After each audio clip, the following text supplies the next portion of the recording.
June 14th, 1969. A 6-year-old boy steps behind a bush planning to scare his family. He never comes back. No scream, no footsteps, no trace. Thousands would search for him, including the FBI, the military, and over 1,000 volunteers. But what they found only made the mystery darker, because in one of the most visited national parks in America, a child vanished in broad daylight. To this day, no one knows how. This is the disappearance of Dennis Martin. Welcome to Unfinished Files, where the stories don't end because the truth was never found.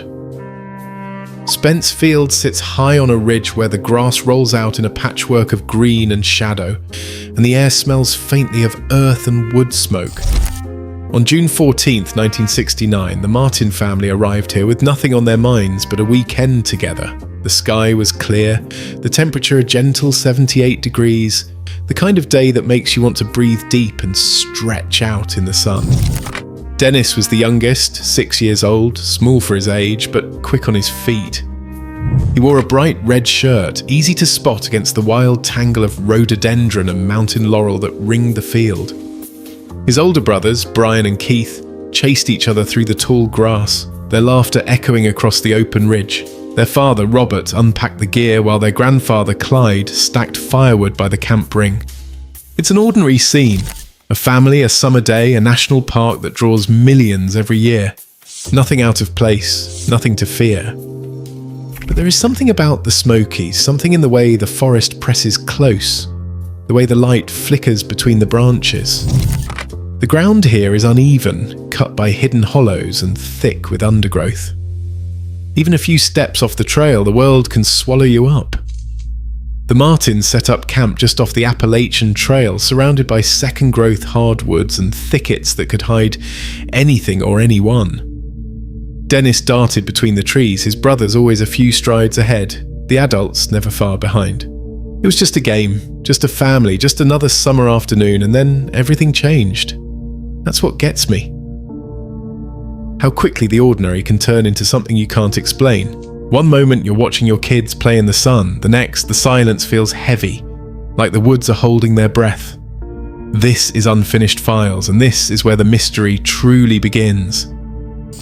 Hide and seek is a simple game. That is all it was supposed to be. At 4:04 in the afternoon, Dennis crouched behind a bush at the edge of Spence Field, his red shirt vanishing into the green.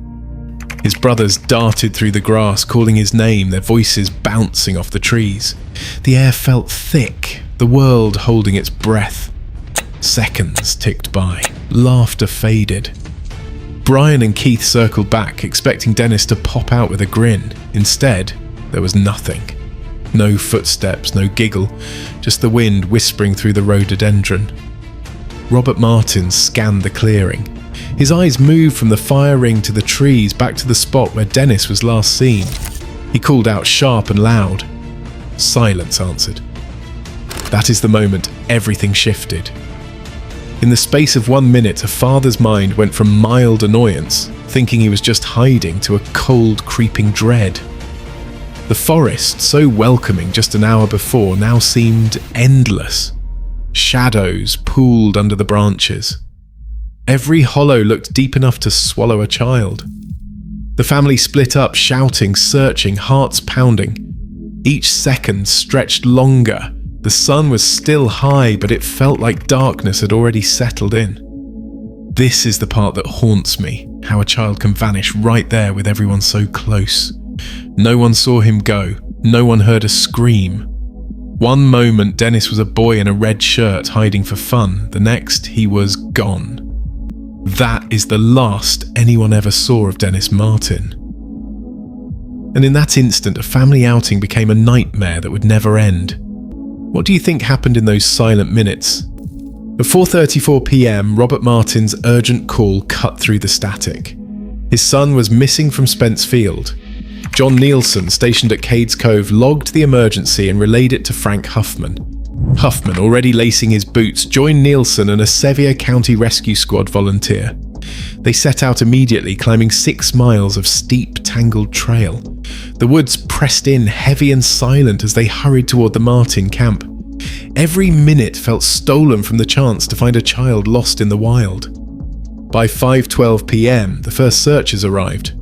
Robert stood at the edge of the field, voice raw, eyes searching for any sign of red among the shadows. The rangers swept the area with practiced efficiency. No footprints, no snapped twigs, no hint of movement. The forest offered nothing. At 5:20 p.m, they radioed headquarters requesting backup and a formal search grid. Orders spread quickly. Expand the search, bring in more men. Calls shot between Gatlinburg, Cades Cove and the east entrance. By 5:30 p.m, 2 more rangers, 2 local volunteers and a North Carolina team joined the effort. The brush was divided into sectors, each man assigned a path, each path a slim hope. At 5:58 p.m, the National Park Service issued a Level 2 search and rescue order. 2 square miles of dense terrain became a grid, every sector combed with urgency. The sun dropped, the air cooled, but the search pressed on. Radios hissed, boots crunched, but the woods kept their silence. Not a sound, not a scrap, not a clue. In that first hour, every action was measured, every second counted. The search had begun, but the forest gave nothing back. By dawn, the news had already spread beyond the Smokies. What began as a handful of rangers and volunteers turned into a tidal wave. By the third day, more than 1,000 searchers poured into the park, from locals and rescue squads to state police and even Boy Scout troops. They came from Tennessee, North Carolina, Kentucky and Georgia. Some hiked in with nothing but flashlights and hope. Others arrived in military trucks, boots crunching on gravel, radios crackling with static. The park's quiet trails became a maze of voices and search lines. Helicopters thundered overhead, their rotors beating the air, sweeping low over Spence Field and the tangled ridges beyond. The Tennessee Air National Guard flew Bell 206 helicopters and Bell 212 helicopters, hovering so close to the treetops the leaves shivered in their wake. Teams fanned out in tight grids, combing every hollow, every thicket, every shadow that might hide a child in a red shirt. Tracking dogs were brought in, noses pressed to the earth, handlers whispering encouragement. The dogs caught Dennis's scent near the campsite, followed it down a shallow gulch, then stopped cold. Just stopped, as if the trail had vanished into thin air. That detail still chills me. How can a scent just end? It's like the woods swallowed him whole. The FBI was alerted at 5:45 p.m. on the day Dennis disappeared. By the next morning, federal agents were on the ground, questioning witnesses, mapping timelines, watching as the search swelled into something massive and desperate. And then, on June 18th, the army sent in the Green Berets, a dozen men in camouflage, trained for the worst, moving silently through the brush. There were so many people, so much noise, so much hope, yet the forest stayed silent. No footprints, no scraps of clothing, no answers. The sheer scale of it all, the helicopters, the dogs, the military, only seemed to make the mystery deeper. How does a 6-year-old vanish with an army searching every inch? This is unfinished files. I can't shake the feeling that the more people searched, the more the Smokies closed in. What do you make of it? Drop your thoughts below. After days of searching, the evidence left behind was almost nothing. The tracking dogs, brought in by the second morning, caught Dennis's scent near the campsite. Noses pressed to the earth, tails stiff. They followed the invisible trail for nearly 300 yards, winding down a shallow gulch. Then just like that, the scent was gone. No clothing, no shoe, no drag marks or blood. The dogs circled, confused, refusing to move forward. It's as if Dennis had vanished into thin air. Later, a family hiking a mile away reported seeing a rough-looking man and a small, struggling figure, but the timing does not quite line up and the sighting was never confirmed. In a forest crawling with searchers, not a single solid clue. That's what chills me most. How does a trail just end? What do you make of it? Let us know in the comments. 3 theories rise out of the silence that followed Dennis Martin's disappearance.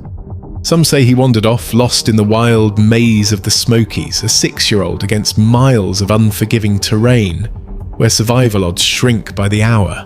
Others whisper about predators, a bear, a wildcat, something that could snatch a child without a sound or a trace. Then there is the third path, The one that chills me most, a stranger in the woods, slipping away with Dennis while the world searched just yards away. The dog's lost his scent in a shallow gulch, the trail ending as if he'd vanished into air.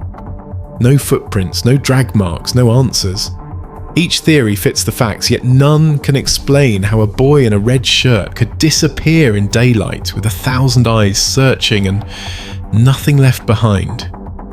Which path feels right to you? Even now, a child can vanish in a heartbeat, no warning, no trace, just silence swallowed by the woods. The unsettling truth. In our safest places, ordinary rules can break. I still can't shake that chill. What do you think happened that day?